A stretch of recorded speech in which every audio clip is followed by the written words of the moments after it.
الحمد لله رب العالمين والصلاة والسلام على إمام الأنبياء والمرسلين سيدنا محمد صلى الله عليه وسلم وعلى آله وصحبه ومن تبعهم بإحسان إلى يوم الدين اللهم اجعلنا منهم آمين. Everyone say Ameen. Never say Ameen unless you know what you're saying Ameen for. Tricked you. No, I'm kidding. We ask Allah subhanahu wa ta'ala, we praise Allah subhanahu wa ta'ala, we thank Him for all of His uncountable blessings. And then we ask Allah subhanahu wa ta'ala to send peace and blessings upon the Prophet Muhammad sallallahu alaihi wasallam. The person which we, without him, we really have no idea how to live. He kind of gives us the roadmap for life. And that's why this whole tour of Be Like Muhammad sallallahu alaihi wasallam was established, was picked up, alhamdulillah. And then we ask Allah subhanahu wa ta'ala to make us amongst the people who try to follow him until the end of time. That's why we say Ameen. Everyone doing okay today? No? Yeah? No? Yeah? Did you guys have exams already? Last week, 2 weeks ago? Why are you guys so uptight and stressed out right now? It's like this should be done, right? Okay, alhamdulillah. It's an honor to be here with you guys here at De Montfort. I don't know if it's French. De Montfort, I don't know. University. It's great to be here at your school. Alhamdulillah. It's wonderful to join you guys. Leicester's a really, really nice town. We drove around for a little bit because we couldn't find the car park for a long time. So I got to see more than I intended. But alhamdulillah, it was very nice. And I really, really am appreciative of you guys hosting me as your brother. Alhamdulillah. Especially to talk about such an amazing topic. We've been so far to Cambridge and to Cardiff. And we did something in Birmingham, alhamdulillah. But the whole goal is to talk about this man Muhammad sallallahu alaihi wasallam. And I think my goal, and I hope this is everyone else's goal, and everyone should have a goal, right? We should always start and attend these things with some sort of goal, some sort of intention. You don't just walk up to these things not knowing what you want from it, right? When you go to the store, you know what you want to buy. Well, sometimes you don't, but usually you have a goal in mind, right? Or when you go somewhere to a class, you have a goal in mind. I want to take some notes and get some lecture notes so I can study. So when you come to something like this, which is the halaqat al-dhikr, which is a gathering of remembrance of Allah subhanahu wa ta'ala. And when you come to something where the angels are going to be now circling above us, writing down each of our names and each of our deeds and the things that we gave up to come to this, you want to come here with a goal, something tangible that you can walk away with. And that I already gave to you. I want everyone to say, be like Muhammad. Say it one more time, terrible chorus. Okay, ready? Be like Muhammad. That's your goal, right? That's the thesis statement. That's the mission statement that we carry when we walk through life. Is we look at ourselves, every action we take, every single thing that we say, the way in which we deliver our speech, the way in which we look at people, how we treat them, how we respond to situations.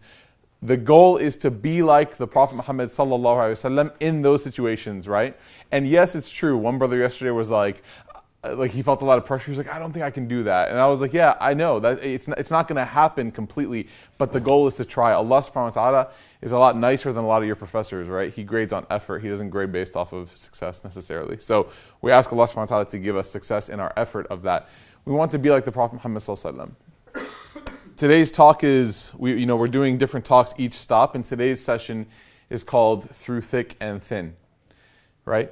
That's this one? Okay, sorry. We're giving two today. So, Through Thick and Thin. This particular topic is actually very near and dear to my heart because I think that at some point in everyone's life, they hit a couple roadblocks, they hit a few speed bumps, and they begin to question a lot of what they believe. They begin to question a lot of why they do what they do. Sometimes even their iman might come into question. They might say, well, is this the right path for me? And I think it's very common nowadays for a lot of young Muslims to go through a phase where they almost go through like a spiritual excursion where they're like, should I do this, or is this the right sort of path for me? And I'm sure if you haven't done it, then say alhamdulillah that Allah hasn't tested you in such a way. But there are a lot of people who you may know who have gone through this sort of process. And the reason why this is so near and dear to my heart is because how many of you guys think that I'm a convert? Raise your hand. There's a lot, because I'm white. Okay, well, my dad's a convert. I was born Muslim. Alhamdulillah. I wasn't given the honor of converting, right? That's a special honor that Allah reserves for certain people. My dad converted to Islam. I did not. But I did go through a phase in my life where I was not, I did actually kind of leave the faith, I guess you could say, and had to come to it on my own because a lot of us are born with this faith. We don't appreciate it as much as sometimes people who have to search for it. And so we actually see it as more of a burden than we do as a gift. Last night we used the metaphor of Islam is like a pair of glasses without which you can't see the world for what it is. You're not able to see things properly. Everything is blurry. Things are distorted. Once you put those lenses on of Iman, then you can see everything properly. Right? Allah subhanahu wa ta'ala compares belief to a light. And what's the function of light is that it allows you to see things. If this room was dark, we'd stumble around and bump into each other, right? And so the light allows us to see things properly and to navigate our way through the path of this classroom. Similarly, Islam is a light, and in order to navigate through the path of life, we need that light. So Islam is something that we see, and part and parcel of that ability to see or that ability to navigate is the Prophet Muhammad ﷺ's example. And that's why the tour is a command, right? Be like Muhammad. It's not saying, the name of the tour is not being like Muhammad or, how can I be like Muhammad? It's be like Muhammad. It's a forceful, motivational statement that when we walk away from each of these sessions that we're hosting in this tour, the goal is that we walk away saying, how am I going to be more like him? Right? And not how am I going to point at someone else who already isn't like him and say, hey, you need to be more like Muhammad. But it's to look at the mirror. See, Muslims love looking through windows at other people. Not like that creepy, kind of way, but like spiritual windows. We love looking through spiritual windows at other people, and we're like, you have this problem, you have this problem. When the Prophet Muhammad ﷺ, the way which he taught his companions was to look at a mirror. And he even compared the believers to mirrors when he said, al-mu'minu mir'at al-mu'min, that the believer is a mirror for another believer.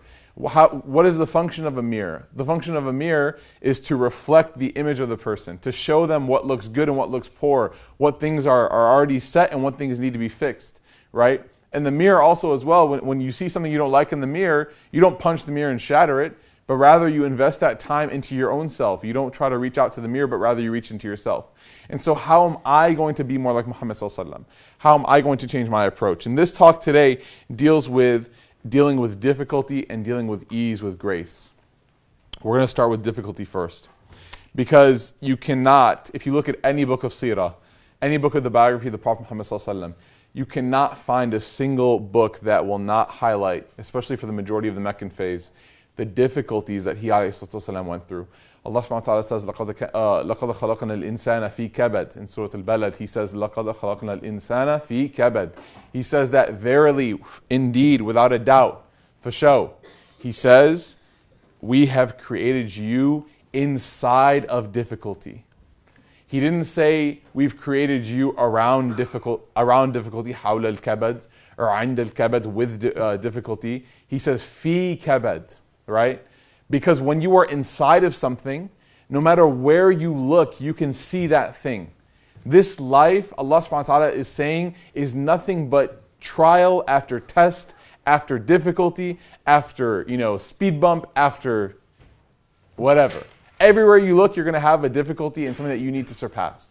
Right? And you guys know this as students, brothers and sisters, you know this as students because you take one exam and the next week another professor from another class is like, oh, we have another exam. Sometimes maybe you might even have 2 exams on the same day. Anybody have that before? And then what do? You just sleep the night before. You're like, I'm not even going to study, forget this joint, right? So, but professors, they just assign, and like when you get to an older age or maybe even at your age when you're paying bills, you just have bill after bill after bill. Like you pay one bill, you're like, yes. The rest of my account, I'm just going to go buy tons of Nando's. And then, right, sorry, I don't know if you don't eat Nando's or not, stuck for a lot. But, I don't know, some communities are like, and you're like, okay, it's not pork, calm down. But point is that like you make your bet. You're like, I'm going to go buy my new iPhone. I'm going to buy this, I'm going to buy that. And then all of a sudden you see another bill comes in, another bill, and it starts to diminish your bank account. And you're like, man, can I get a break? Right? Do you guys know what that means? It might be an American idiom. It's like, I don't know like what the difference is sometimes, but can I get some relief, right? And they used to ask the Prophet Muhammad ﷺ in the early days, Khabbab ibn al-Arat radiallahu anh, he used to tell the Prophet ﷺ like, where's the nasr of Allah? Where is the help of Allah? Right? When's it going to come? Ahmed ibn Hanbal, rahimahullah, his son used to say, Mata rah, to his dad, where's the rest? Like we're going through such difficulty, where's the time where we can just relax and just exhale and just say, where is that? And Ahmed ibn Hanbal, he gave a beautiful answer. He said, with those first 2 steps into Jannah. That's when you're going to have that exhale, right? He says, as long as you're in this life, you're never going to be able to exhale permanently and say, you know what, I'm done with difficulty. But with those first 2 steps into Jannah, my son, that's when you'll be able to get it. So the Prophet Muhammad ﷺ, his example, the first thing we need to highlight before we talk about the stories, because we're going to tell a couple stories today. The first thing we need to talk about is this. The Prophet Muhammad ﷺ was the best of teachers. He was probably, the strongest of psychologists. He was, the seal of the prophets. He was the best of creation, the best of mankind. We know this and we agree with this. But what happens sometimes is that when we focus on the Prophet Muhammad ﷺ as at the height and the ultimate of his experience, we sometimes forget that he even himself clarified and told us that the reason why Allah subhanahu wa ta'ala sent human beings as prophets and not angels was so that we could relate to them. And sometimes we get caught up in celebrating his greatness without trying to strive for that ideal, right? So we're like, the Prophet ﷺ was so wonderful, and then that ... is, I will never be able to get there. And while it's true that we may never be able to reach the level that the Prophet ﷺ lived, the point is that he's human so that we could strive to get at least somewhere close to that, at least somewhere near that. That he is a human being so that we could follow his example. And we get caught up and we lose that. If you lose in your study of the Prophet ﷺ, in your appreciation, in your relationship with him, because each of us has a unique relationship with the Prophet Muhammad ﷺ. For some people, when you're going through difficulties, it's important to call upon your relationship with him and say, how would he have handled the situation? How did he go through difficulty? If we don't know that, then we're going to be lost. That a huge portion of his life is dedicated. The tests that he went through are partially dedicated so that we can relate to him. And that when we're going through those difficulties, we can say, at least my prophet, my best friend, right, as he's supposed to be, went through these things. Whenever you have anybody who goes through difficulty, what do they want to do? When you get together and they just went through a very difficult time, what do they want to do when they talk to you? What's the first thing they want to do? Anybody? No one here goes through difficulty, mashallah. They want to vent, right? That's why all of you have Twitter accounts, so you can all vent, right? That's all you do. Life sucks. # sucks, right? It's just like... But everyone just wants to vent. So you get together with some friends, and even, especially, inshallah, one day when you get married, everyone's like, yes, when? Inshallah, one day when you get married, you'll realize very quickly that sometimes you just want to tell people how rough your day was. And, as a male, men tend to be problem solvers, so we're like always looking for a solution. We can never appreciate something just in its essence. We always have to try to find the point. What's the point? That's why men don't like to look at art or go to museums, because they're like, what's the point? What's the function of this, right? There's no function. And whereas the woman, mashallah, is so nuanced in her understanding of life and of reality, where she's like, as you appreciate art more, you'll be able to understand. Imam Ghazali, rahimahullah, he said that if a person learns to appreciate beauty in art, they'll learn to appreciate the beauty in Allah subhanahu wa ta'ala more. So women kind of have that sort of like, well, I can appreciate things. I don't always need to find a function. So like, for example, when my wife comes home and she had a rough day at school because she teaches at a school and she's telling me about all her issues, I'll just be like, okay, well, why don't you just not do that anymore? And she's like, no, that's not the point. And I'm like, okay, what is the point? And she's like, just listen. And I'm like, okay, but I don't want to see you get frustrated. And she's like, but this happened. And I was like, okay, so stop going there. She's like, no. And I'm like, okay, right? So the point is that we always try to find solutions for our problems. And sometimes we just love to vent to people. And we just love for people to hear our problems. And we love for people to know that we've been through them and that they've been through them as well. So when you've gone through something and someone says, man, that's incredibly tough. I went through something similar and I'm feeling for you right now. That helps us get through that problem. Empathy, right? That empathic sort of experience. And as a master's in counseling, I'm studying right now my mental health and counseling field. We learned that the number one indicator in a successful rehabilitation from any problem, whether it's addiction, whether it's depression, whatever, the number one indication, do you know what it is? Definitely. Okay, so from the Muslim perspective, it's the dhikr and having a relationship with Allah. There's no doubt. And actually, that's why the 12-step or the 10-step or 12-step program, they don't talk about this, but Alcoholics Anonymous, you have to believe in a higher power, right? And they don't say God, but they're like, a higher power. It's like, yeah, it's Allah, clearly, right? But they try to work it in, right? But that's very important. So that's a given. We're going to put that up here with the givens. But after that, and statistically proven, what's the number one indicator? Is that your counselor, who in this case would be the Prophet Muhammad ﷺ for us, believes that you can get better. That's the number one indication. So for example, if I'm a counselor and I have a client who's depressed, the number one indicator of that person getting out of depression is not on them, it's on me. And it's on me communicating my belief and my support of that person. I believe that you can get better. I know you can get better. And what did the Prophet Muhammad ﷺ, if you look at how he treated the companions and how he talked about the later generations of people who believe in him, he always was so positive, always was so supportive. That my brothers and sisters will come a day in time, these people will never have met me, heard me, saw me, talked to me, but they'll still believe in me and they'll be my brothers and my sisters. Like that positivity, that all the prophets have one dua that they can ask Allah subhanahu wa ta'ala, that's definitely maqbool. And what happens? All the prophets have users except for who? The Prophet Muhammad sallallahu alaihi wasallam. What's he saving it for? For us in the day of judgment, for our shafa'ah. If that's not positive support, I don't know what is.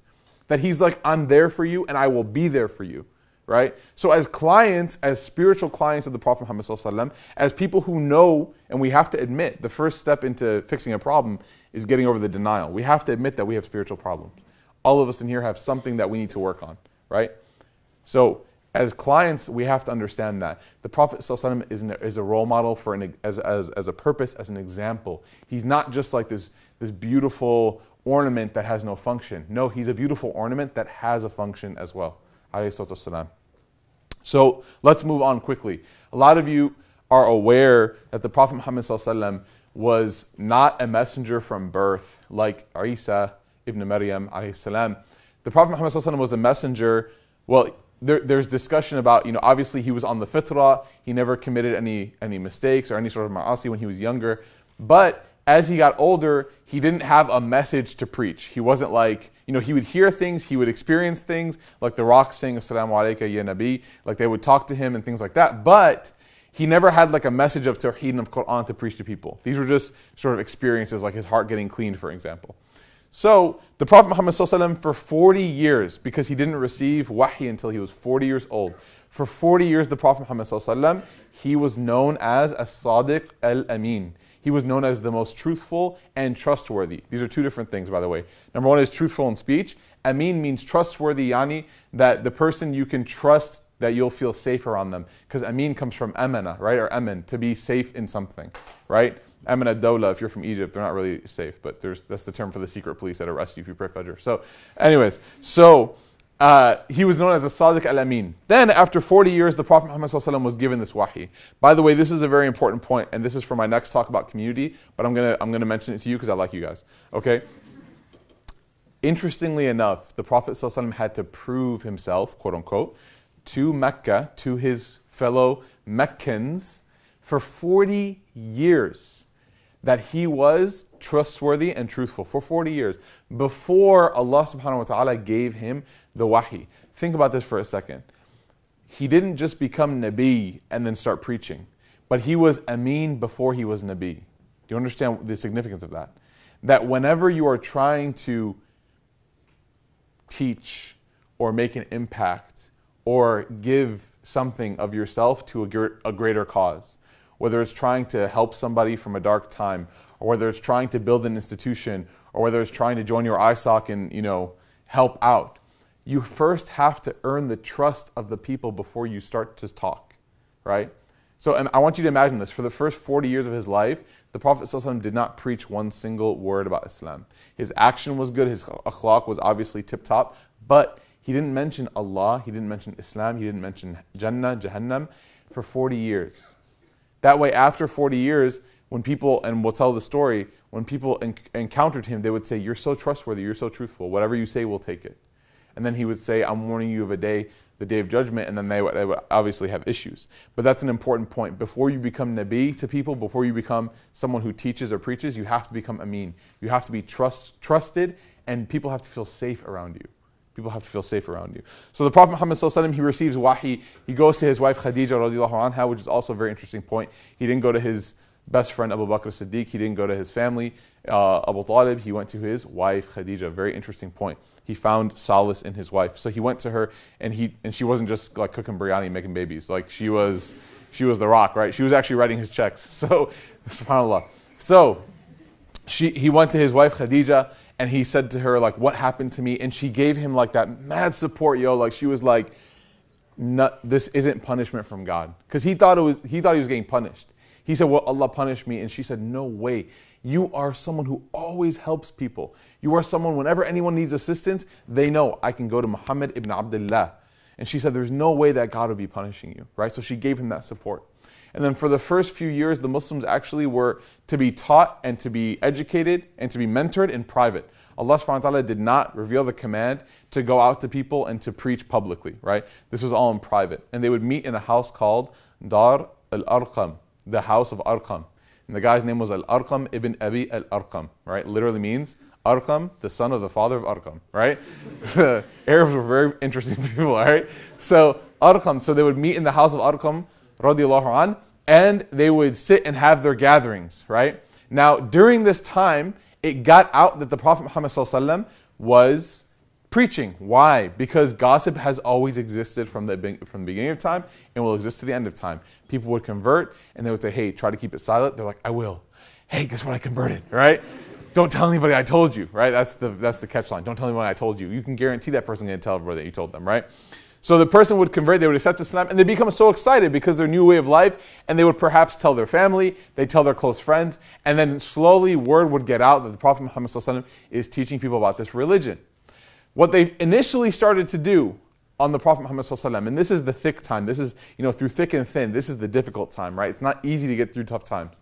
What they would initially start to do was they would start to harass the Prophet Muhammad ﷺ in public. They would start to call him names. They would start to make fun of him. And let's talk about this. This is straight up that we call this bullying nowadays. And bullying is so bad. I don't know how it is in the UK, but in the States, there have been massive amounts of suicides. The rate has gone up so high from kids getting bullied in elementary school and like middle school and high school that they will kill themselves. They'll hang themselves, they'll shoot themselves because bullying is so intense. It's such an intense experience for a person to go through that they would rather end their life than be bullied. Is it like that here in the UK? No, yes, no, maybe? I don't know, right? Maybe it's just not as publicized. But in America, I mean, we're very attuned to this now. That there have been, probably 4 or 5, 6 suicides recently from girls getting bullied online, from boys getting bullied at school, etc. All these crazy, crazy instances of bullying. So when we talk about the Prophet ﷺ being harassed in public, I don't want you guys to be like, oh, that's cool. Like, yeah, someone once looked at me weird too. Like, no, it's not like that, right? I'm talking about anywhere he would go. Anywhere he would go. Everybody that he would pass. Because there was only like 25, 35 Muslims at this time. Everybody else was not Muslim, right? Majority of people were against him. Some people were kind of neutral, but majority of people were against him. Anywhere he would go, they would call him terrible names. They would make fun of him. They would say, you're retarded. You're such an idiot. They would say, you're a magician. You're this, you're that. Oh, you just trick people. You're not trustworthy. You're such a liar. And I want you to imagine something. If you hear that once or twice, it hurts your feelings. But if you hear that 10, 15, 30, 50 times a day, it can wear you down as a person. It can really tear through you. As tough as you think you are, right? As tough as I think I am. If someone called me this 50, 60 times a day, I would probably start crying by the end of it. It would just be such an emotional experience to have someone harass you. Not only that, but you go to certain marketplaces, you go to certain stores, and what happens is people won't sell to you. They won't sell goods to you. So you're going in there, you're like, I need to buy something. They're like, nope, I'm not going to sell to you. Get out of my store, I don't want to see you, right? And they start talking down to you everywhere you go. Imagine the negative implications of that mentally. I know that mental health is not emphasized in the Muslim community a lot. It's not really seen as health at all, right? It's more like physical health, like doctor, mashallah, engineer, mashallah, lawyer. But think about the state of mental health of somebody who's literally always picked on. And I'm talking about, this isn't just like 1 day, 1 week, 2 weeks. This is years, everybody. This is years. Focus. I'm right here. I'm not walking in. I'm right here. Okay. So, the Prophet ﷺ was going through this time. You want to know how bad it was? It was so bad that in Surah Qalam, Allah subhanahu wa ta'ala had to himself, God himself, the bullying was getting so bad that God had to tell the Prophet ﷺ, you're not crazy. Like everybody was calling him retarded and crazy, majnoon, to the point where Allah subhanahu wa ta'ala had to say himself, like God Almighty had to send a message to the Prophet, you're not crazy. You are not majnoon. Imagine how affected he was by these words. That Allah had to give him that sort of company. And by the way, we take a lesson here. This is a very important lesson. That it is not from the character of good people to bully other people. It's not. If Allah had to correct these people and to comfort the Prophet ﷺ, then imagine the feelings that we make people go through by bullying them, by forming cliques and not letting people into them, by saying things about people, by backbiting people. This is not from the character of the Prophet Muhammad ﷺ. And it's true, it really is true that what goes around comes around.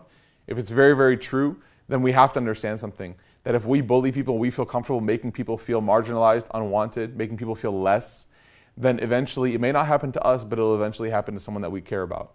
Whether it's our kids. You know, I've seen it. I've seen like, when I used to bully people, because I used to be like that, right? Now my little sister gets bullied. And it kills me, right? It kills me. I strangle the people who do it to her, right? But then I realize that, subhanAllah, I made somebody feel this way before. People, the way I feel about the bullies of my sister, they feel about me, right? We need to edit that out, inshallah. Well, okay, right? So they feel that way about me, right? And so what goes around does come around indeed. And so we need to be careful and make sure that we really, really take care of ourselves and not make people feel unwanted or bullied. So the Prophet ﷺ was going through this time. Then, as the followers started gaining speed and more people started converting, you start seeing the harassment go from verbal, emotional to physical. So they started to go and actually attack the Prophet ﷺ. There was a person by the name of Uqba, and what he would do, and this guy was such a tool, dude. Like, okay, so he wasn't a companion, calm down. So everyone's like, should we laugh? So Abu Jahl was sitting, and Abu Jahl, one time the Prophet ﷺ was praying, because he used to pray in front of the Kaaba, and Abu Jahl was sitting, and they saw the Prophet ﷺ praying. So Abu Jahl, genius, not really, says, who can go get some intestines of a camel and put it on the back of the Prophet? LOL. He thinks it's hilarious, right? And Uqba says, I'll do it. Uqba, he's that guy. You know, he's that guy who will do anything for attention. He just wants approval. Like, he wants to be part of the crew, right? So he's like, I'll do it, whatever you want. I'll eat dirt, I'll do it. Doesn't matter, right? He just wants Abu Jahl to say, like, I like you, right? He's so he's matlabi. You know what matlabi means? Like, he's like, I'll do whatever you need. So he goes and he gets the inside of a camel. Like, this is dirty. This isn't clean stuff. Like, look at how people disgrace themselves.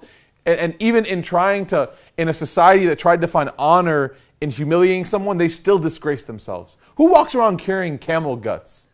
Like, who does that? You know what I'm saying? That's not clean. That's not honorable. That's disgusting. See what happens when you try to insult the Prophet ﷺ? You end up looking dumb. Like, you don't look smart. You don't look like a cool person. You look like a dumb, right? I don't want to say like the rest of that word. But so anyways, so he's carrying the guts of the camel, and he goes and he puts it on the back of the Prophet Muhammad ﷺ. And these guts are so heavy that Rasul ﷺ cannot get up from sajda.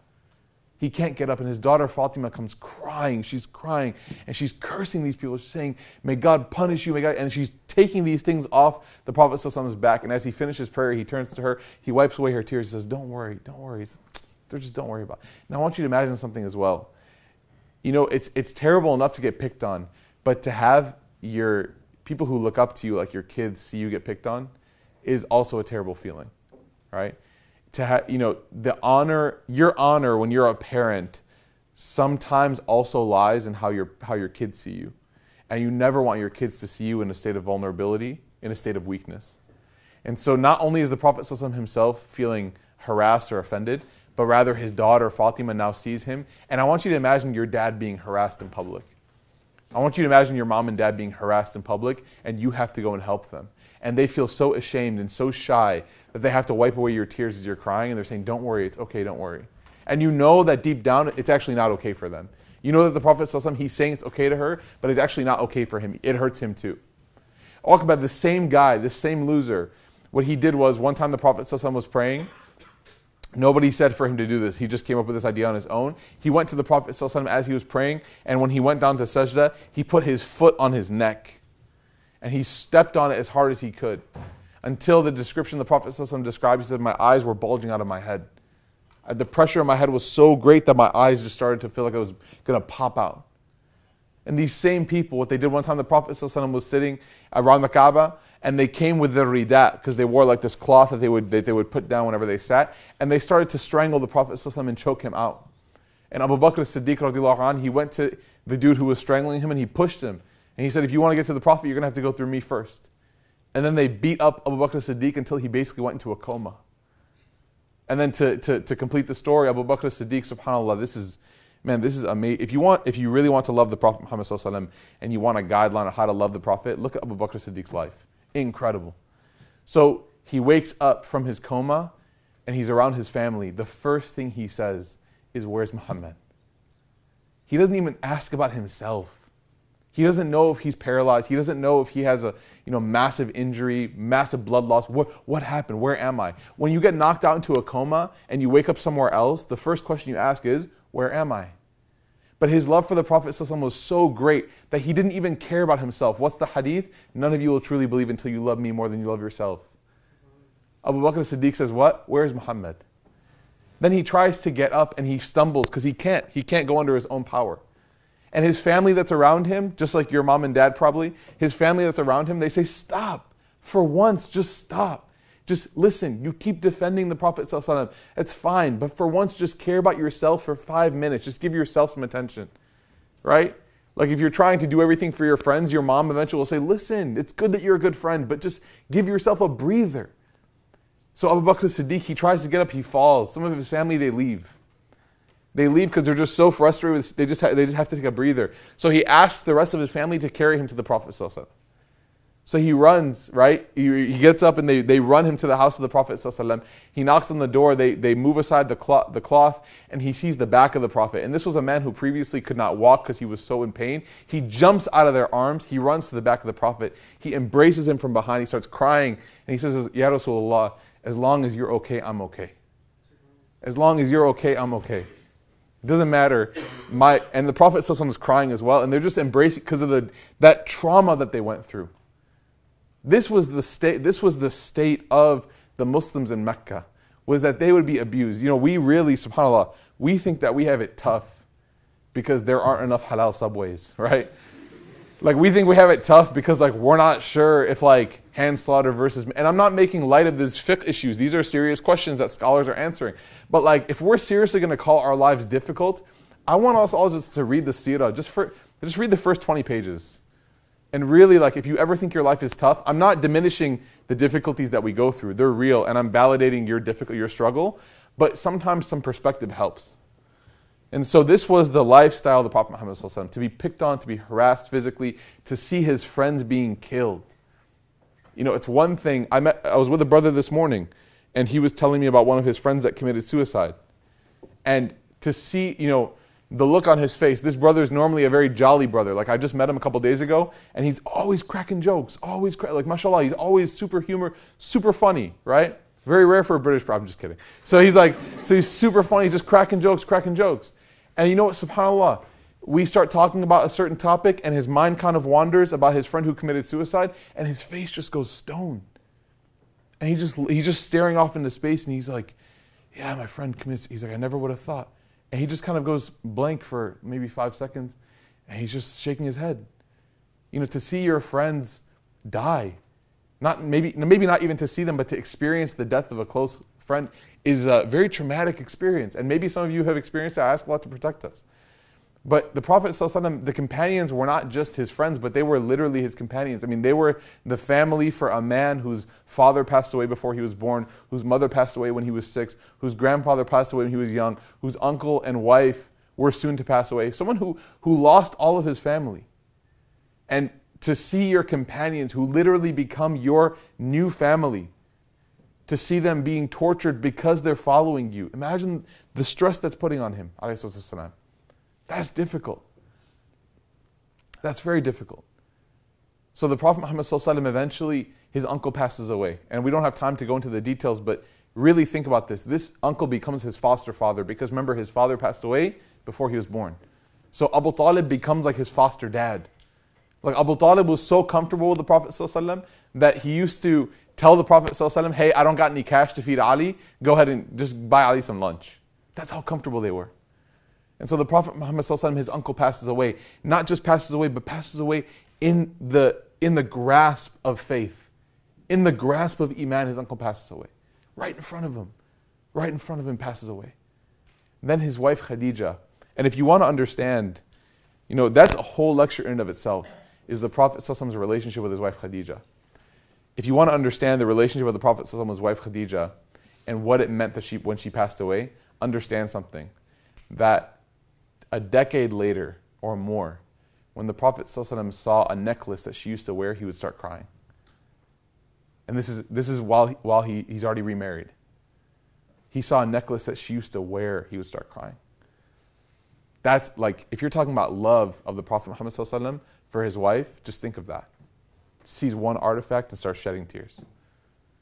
That her family that she would love and cherish, and her friends after she passed away, when it was Eid, when it was their birthday, when it was a random gathering, he would send them gifts. You know? It's one thing to send somebody gifts when your connection to them is still alive. But when your connection to somebody leaves, oftentimes that relationship can sometimes fall apart. But he loved her so much that he kept that chain alive, even though that link was missing. You know, their connection was so deep, their love for each other was so deep, that Fatima, the only child that outlived the life of the Prophet Muhammad ﷺ in this dunya, Fatima, I mean, they had such a special bond that even Aisha radiallahu anha said she was jealous of Fatima sometimes because of how close she was to the Prophet ﷺ. And what was that closeness? Was their mother Khadija. That was the link. So the Prophet Muhammad ﷺ, his wife then passes away. So he loses Abu Talib, who besides being a father figure, is somebody who is like his political clearance. The only reason why he's safe in Mecca is because he says, I'm Abu Talib's nephew. And then he loses his wife. And we talked about the emotional side of it, but unfortunately there's also a practical financial side to it, which is that she was the person that was supporting this. She was the one who was writing the checks, who was bankrolling the deen in the beginning. She was the person who Allah subhanahu wa ta'ala used as a catalyst to support this message. And so he literally has nowhere to go. Like I want you guys to think about being kicked out. You have nowhere to go. Where do you go? You can't stay in the city anymore. Where do you go? What's the first, like you start racking your brain for like, who is going to accept me? The whole city of Leicester is against you. Where do you go? Right? You can go to Cardiff, inshallah. They're nice people, right? Wales, they're simple, nice people, mashallah. Prophet ﷺ, he decides he's going to go to a city called Ta'if. He goes to a city called Ta'if. And he says, and subhanAllah, this was the kind of person he was in. His wife and uncle passed away. He had nowhere to go. And he wasn't just going to Ta'if for himself, brothers and sisters. He was going there because he had a group of people who he had taught them about Islam. And they were people who were following him. And he said, I need to find them safety. I need to find them sanctuary as well. So he goes to the city of Ta'if. And he meets with them. And he spends, some narrations say 9, some narrations say 12 days. But we can agree that it was an extended period of time. It wasn't a quick visit, 2-3 days. It was 9 to 12 days. And we know that Allah subhanahu wa ta'ala says, وَإِنَّكَ لَعَلَىٰ خُلُقٍ عَظِيمٍ. He talked about the Prophet, he says, your character was superb. You are on top of good character. لَعَلَىٰ خُلُقٍ عَظِيمٍ. That you are on top of perfect character, strong character. So we can extrapolate that if you spend 10 days with somebody and they have perfect character, that experience will be a positive one. Is that too much to say or no? It's true, right? If you spend 10 days with somebody and their character is wonderful, like the Prophet ﷺ's caliber of character, you'd be like, man, that's a great experience. Just like when you have a friend that you meet and you hit it off really well, you don't want to stop hanging out. You're like, let's hang out tomorrow and the day after. Is that just me? Okay, never mind. So the Prophet Muhammad ﷺ, he goes there and he spends time with them, right? He spends time with them. And again, you can assume that you can assume that he wasn't rude to them, that he was very polite to them and he treated them well. And so he spends time and he basically asked them a very simple request. He said, I don't want to take any of your money. I don't want anything. All I want is protection and safety for me, my family, my people. And we want to be able to worship in private, right? Worship in safety, in sanctuary. So the Prophet Muhammad ﷺ, he gives them this message. Then they say, okay, we'll think about it. Come meet us tomorrow here around midday and we'll think about it. So they come out the next day in front of everybody and they call the community and they all gather. And not only do they reject the Prophet ﷺ's proposal, but they reject it in a way that is so humiliating and that is so demeaning that even if somebody didn't necessarily believe that the Prophet Muhammad ﷺ was a messenger of God, to hear someone being treated this way is a human rights violation. You would just feel terrible about it. That they commanded everybody in the area to pick up rocks and to pick up stones. Even the little kids, they told them, go find the sharpest stone you can find. And they said, go, and when we tell that man to leave, we want you to throw these stones at him. So they tell the Prophet Muhammad ﷺ, they tell him in a very inconsiderate, rude way, they say, leave, we don't want you here. And so he begins to turn and walk, he walks away. Some narrations say that he had his helper Anas with him. And they used to throw stones at him when he was walking out of Ta'if, and whenever they hit him with a stone, people would cheer. Like it was like a gladiator type scene where like the person was getting beat and he would stumble because a stone would hit him in the head. I want you to think about like a storm of stones. It wasn't like he was able to dodge one or two. There was like tens, 20, maybe even hundreds coming at him at once. And he would stumble. Some narrations say he would be so dazed from being hit in the head over and over again that besides the blood that was coming from his head and dripping down to his sandals, he'd be so dazed, like almost concussed, that Anas would have to grab him and hold him up as he was walking out. I mean, you're talking about the emotional state, the physical harassment of his people, and now he's being literally hit with stones as he's leaving. He didn't do anything wrong. He goes and he finally leaves the vicinity of the town. He makes it out to a tree. And he sits down by himself. And he leans against the tree. And I want you just to think about these first 5 seconds where he sits in the tree. What are the thoughts going through his head? What are the thoughts that would go through your head? I mean, you'd be like, what did I do? What have I done wrong? What did I do to deserve this? This is a question that we ask a lot. Ya Allah, what did I do to deserve this? Whenever we're put, you hit like a red light. You're like, Ya Allah, what did I do to deserve this, right? I'm going to miss the buffet time, right? You're just like, we ask this question is very quick on our tongues. Ya Allah, what did I do to deserve this? And although it's a natural human question to ask, it's not a prophetic question. It's not a question from the Sunnah of the Prophet Muhammad. You want to know what he said? Very ajib. It's beautiful in a way. And this is how we talk about the topic thick and thin. This is how we deal with when we're going through thick times, difficult times. He says, he looks up at the sky, right? And the first thing he says to Allah, subhanahu wa ta'ala, he praises him, says, Ya Rabb. He says, are you going to leave me with these people? Like these are the people that you're going to trust me to? And then he says, Allahumma ilayka ashku du'fa quwwati. At that moment, it would be so easy to blame other people. It would be so easy to say, Ya Allah, these Quraysh, destroy them.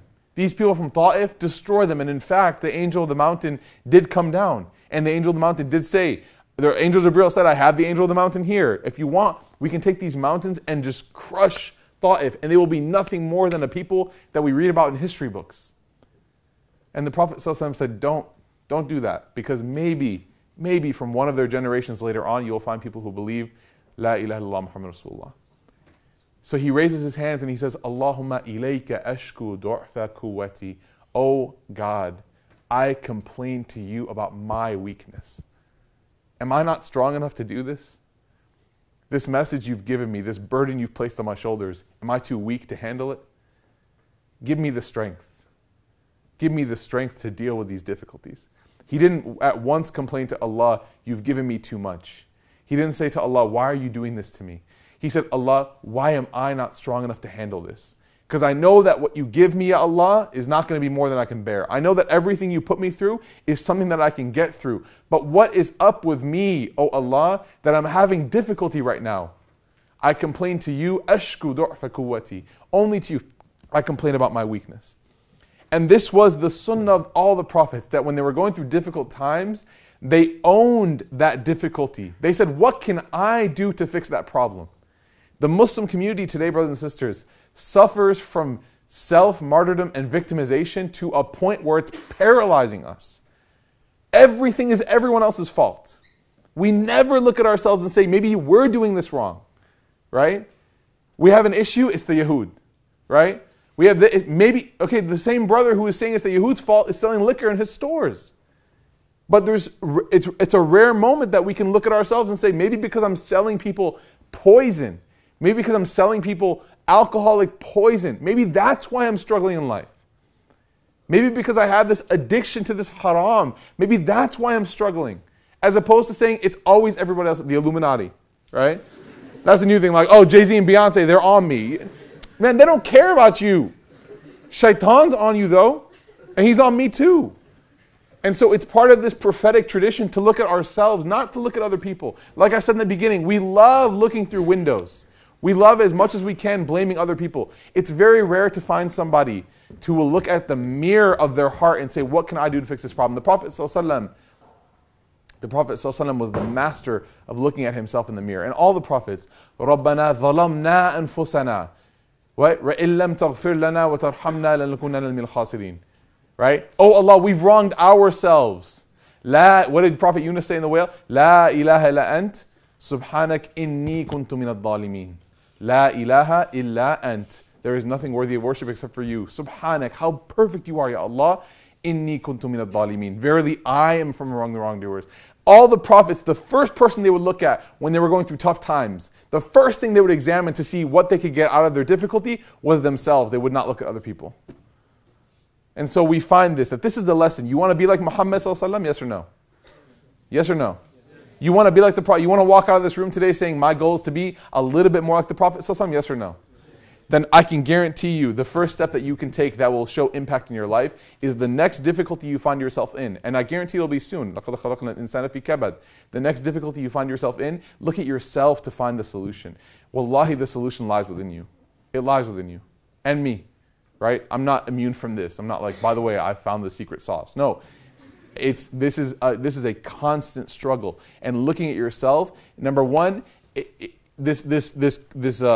this personality of victimization, people don't like it. It's not attractive, right? No one will offer to help you when you blame them. But the minute you say, I need help, everyone's rushing to help you. But if you say, why are you doing this to me? Then no one's going to help you. And this is as an individual and as a community. As a Muslim community, the minute we stop pointing the finger everywhere else and we start saying, what can we do to fix our problems? How can we fill the message for Fajr? How can we start making sure that people aren't doing the wrong, terrible things harming society? Then we'll find all kinds of people from humanity saying, we'd love to help you with your problems.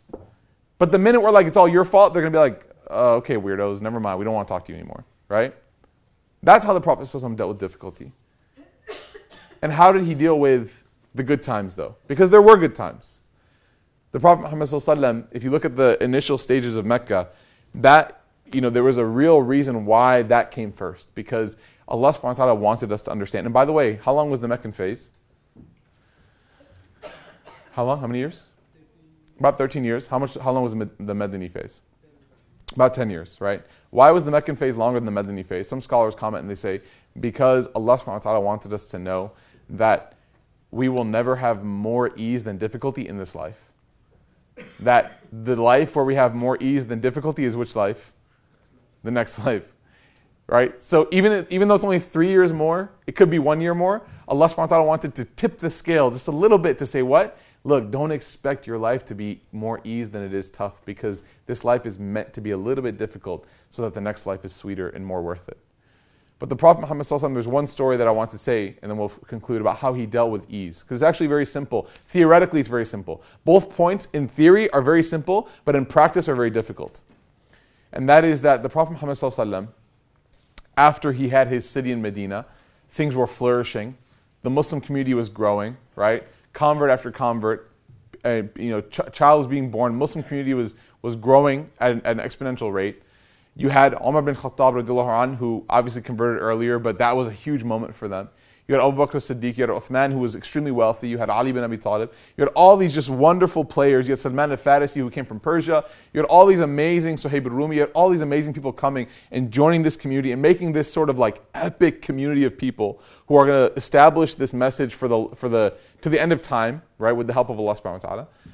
How did the Prophet ﷺ then turn? Because this is also something that we struggle with as individuals, as community.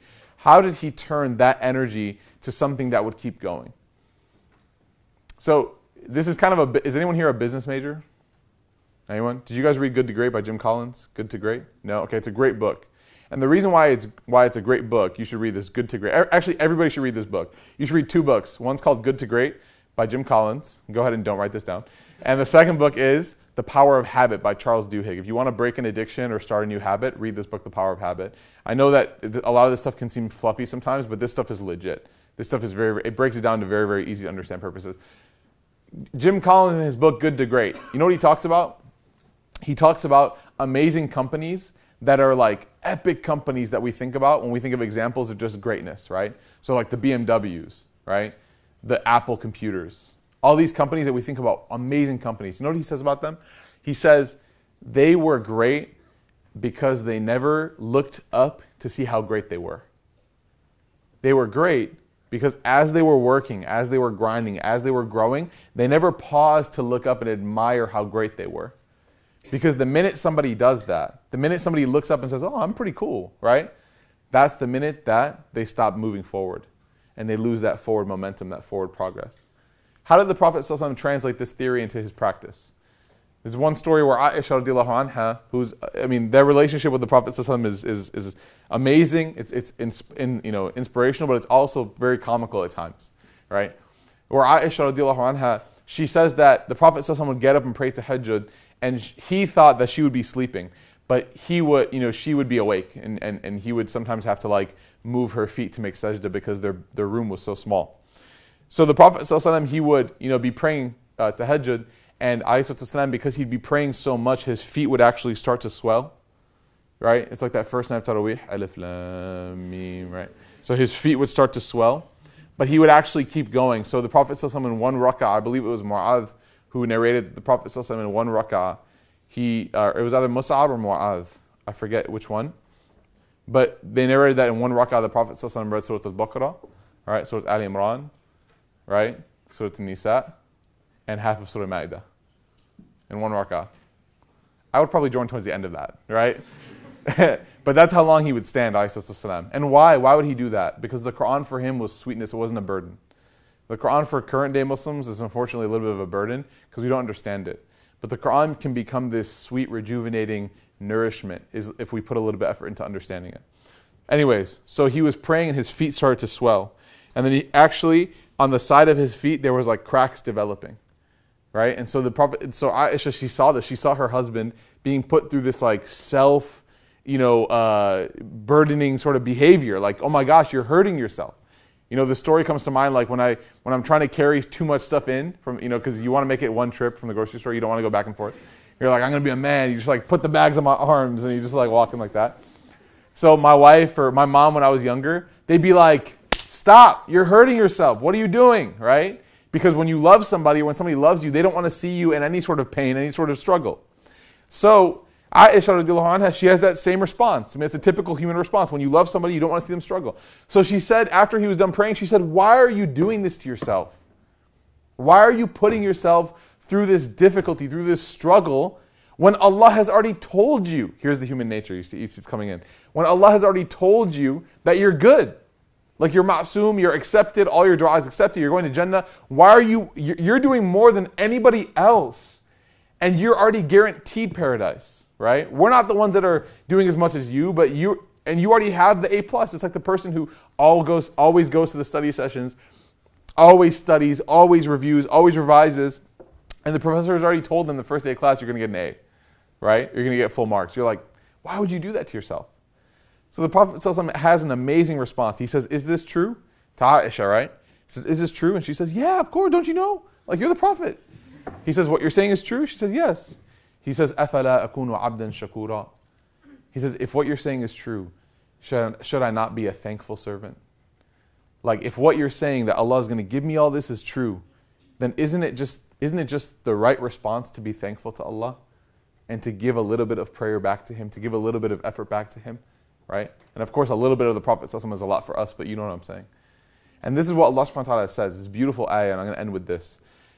Some of you may have heard this ayah before, where Allah subhanahu wa ta'ala says, لَإِن شَكَرْتُمْ لَأَزِيدَنَّكُمْ. In the end half of the ayah, it says, لَإِن شَكَرْتُمْ لَأَزِيدَنَّكُمْ وَلَإِن كَفَرْتُمْ إِنَّ عَذَابِ لَشَدِيدٌ. He says, if you are grateful, I will increase you. And He says, if you disbelieve or reject, then verily my punishment is strong. لَإِن شَكَرْتُمْ لَأَزِيدَنَّكُمْ. The Mufassirun say something incredible about this ayah. They say that, لَإِن شَكَرْتُمْ, if you are grateful, لَأَزِيدَنَّكُمْ, we will give you more. What is that usually translated as? How do we interpret that? So if I'm grateful, Allah will give me more. What is that? How do we usually what does a teacher usually say about that ayah? Who can offer up? Who can amass the courage in a room full of 87 people? لَإِن شَكَرْتُمْ لَأَزِيدَنَّكُمْ. If you are thankful, I will give you more. What does He mean by that? What do you think when you hear that? Don't be afraid, by the way, to reflect on the Quran by yourself. What do you think? Do you not think? If you are thankful, I will give you more. Huh? Okay, so that is the very good, mashallah. Everyone say mashallah. Okay, that is the most traditional and the most kind of often used commentary, is that if you show gratitude for the favor that you've been given, then Allah will give you more of that favor, right?